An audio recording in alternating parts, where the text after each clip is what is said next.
歡迎來到新聞和活動頻道，請訂閱和分享已更新有關當今最著名明星的最新信息。央八暑期王炸，白衣公卿龚俊分飾兩角，這打戲才叫拳拳到肉。雨夜，應天府的一條暗巷裡，一個渾身是血的少年正用刀尖抵着牆壁，勉強撐住自己不倒下。他的身後是3具錦衣衛的屍體，前方是密密麻麻的火把和弓弩。帶隊的千戶冷笑着喊話：“孟建清，你身份早已暴露，束手就擒，還能留你全屍？”少年抬起頭，雨水順着他的下頜滑落，他扯出一個近乎瘋狂的笑容，聲音卻平靜得可怕：“我叫葉昭，今天來不是求饒，是來把我葉家滿門37口的命一筆一筆討回來。”這個場景來自即將在央視8套和騰訊視頻同步播出的36集古裝武俠劇《白衣公卿》。如果你以為這又是一部披着武俠外衣的古偶甜寵劇，那你就大錯特錯了。先說一個讓老武俠迷可能會虎軀一震的消息，這部劇的武打團隊直接請來了電影《繡春刀》的原版武術指導。這意味着什麼？意味着你在熒幕上看到的每一刀一劍都是實打實的近身格鬥，而不是那些古裝劇裡常見的慢鏡頭轉圈、擺造型，然後特效炸裂的光波對轟。劇組在拍攝期間就明確表態，要摒棄懸浮特效，全部採用近身實戰風格。從目前流出的路透和殺青特輯來看，雨夜追凶、街巷搏殺、趙玉肉搏這些場面拍得利落乾脆，刀刀見血，拳拳到肉。要知道，過去3年上線的國產古裝劇裡，武俠類型只佔了 7.45%， 半數以上作品被觀眾打上古偶批皮特效垃圾的標籤。而白衣公卿這部戲，硬是在這個萎靡不振的賽道裡，拿出了一個硬核武俠的制作態度。這部劇改編自福蘭的小說《錦衣行》，背景設定在明朝永樂初年。故事的開端是一場滅門慘案，男主葉昭原本是名門子弟，一夜之間家族被扣上通敵罪名，滿門屠戮，只有他僥倖逃生。為了查清幕後真兇，他撿到了一塊錦衣衛小旗孟建清的身份文牒，索性冒名頂替，考入大明講武堂，從此混入錦衣衛，在權力核心搞起了反向臥底。你沒看錯，這不是傳統意義上的朝廷鷹犬潛入江湖，而是一個背負血海深仇的草莽少年，一步步打入朝廷內部，借官方的刀來報自己的仇。這一設定在古裝劇裡相當少見，跳出了皇子奪嫡和大女主復仇這2座套路大山。飾演男主葉昭孟建清的是龚俊，他在劇裡一人分飾兩角，反差極大。作為葉昭，他是滿身戾氣的草莽遺孤，野性堅韌，出手狠厲，眼神裡藏着隱忍與殺意。而一旦切換到孟建清的身份，他又變成了沉穩內斂的錦衣衛校尉，行事克制，心思縝密，在長官面前謹守規矩，在同僚面前踏實可靠。這2種人設的切換，全靠眼神和體態來完成。龚俊為了這個角色，提前3個月苦練刀劍馬術，減重塑形，打戲全程親身上陣。有場雨戲他反覆拍了17遍，20多斤重的錦衣衛官服濕透了裹在身上，整個人凍得嘴唇發白。但鏡頭一開，他眼底那股倔強的狠勁兒絲毫沒鬆。劇組還透露，他在拍攝期間大部分時間都把自己關在房間裡揣摩角色，不說話也不笑，整個人沉浸在角色的壓抑感裡。這種投入在當下的古裝劇片場確實不太常見。與龚俊搭戲的女主是王玉雯飾演的雲燕嬌，這個角色不是傳統古裝劇裡等待男主拯救的傻白甜，而是一個精通易容術的頂尖高手。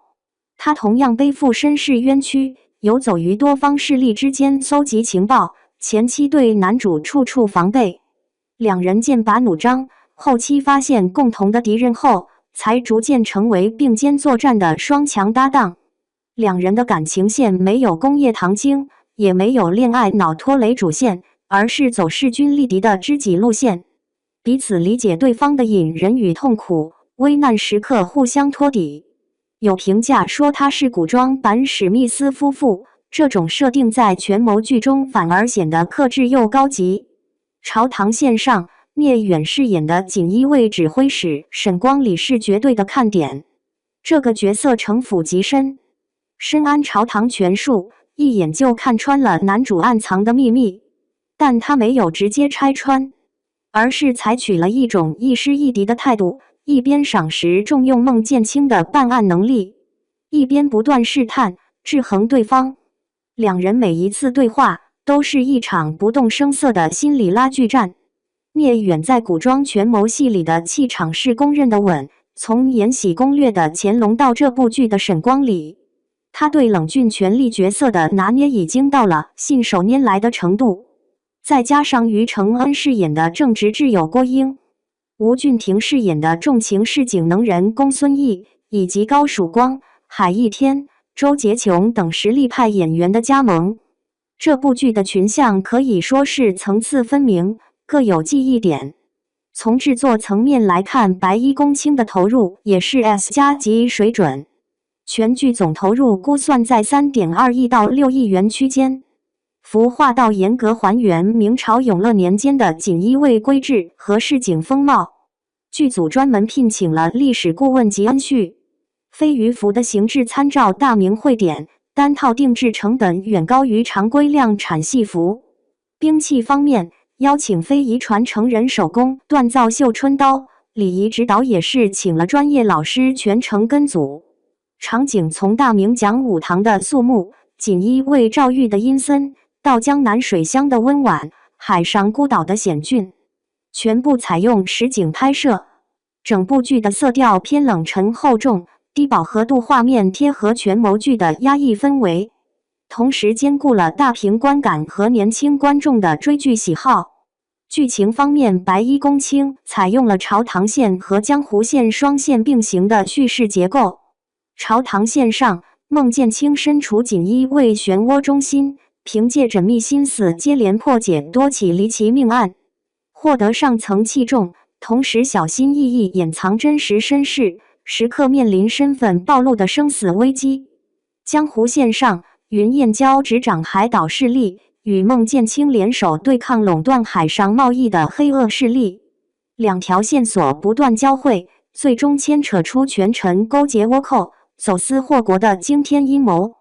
男主在這個過程中，不再執着於一己私仇，而是選擇放下執念，聯合各方正義力量肅清朝野亂象，完成了從孤膽復仇者到心懷百姓的白衣公卿的蛻變。這個成長弧光的設置，賦予了劇集超越單純復仇爽劇的格局。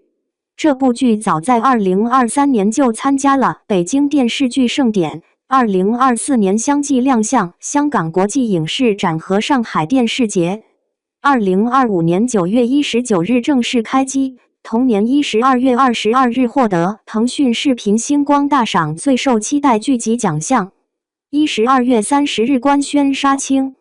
2026年1月9日，該劇正式入選央視大劇看總台年度待播片單。目前預計在2026年暑期檔登陸央視8套和騰訊視頻同步播出，共36集，每集45分鐘。說回那個與葉對決的場景，當葉昭報出自己的真名，面對層層包圍說出那句來把葉家滿門37口的命一筆一筆討回來時，觀眾心裡積壓的情緒會瞬間被點燃。這一幕在殺青特輯裡只有短短幾秒，但那種隱忍多年的痛苦、壓抑到極致的憤怒，以及終於可以直面仇敵的暢快，全都濃縮在龔俊那雙泛紅的眼睛裡。有人說這張臉虐起來帶勁，但更準確地說，是這張臉背後的角色弧光，一個從絕境中爬起來，在謊言與刀尖上行走，最終用自己的方式討回公道的少年，本身就具備了讓人移不開眼的戲劇張力。白衣公卿沒有沉溺於古偶甜寵的套路，而是用扎實的劇本、寫實的武打、考究的制作，講述了一個少年在亂世中完成自我救贖、守護天下蒼生的熱血故事。它集合了武俠、權謀、懸疑、成長等多重元素，既有刀光劍影的爽感，也有家國大義的厚重。2026年的暑期檔，這部戲敢不敢接招？能不能成為年度爆款，就看觀眾想不想在熒幕上再相信一次俠義的力量了。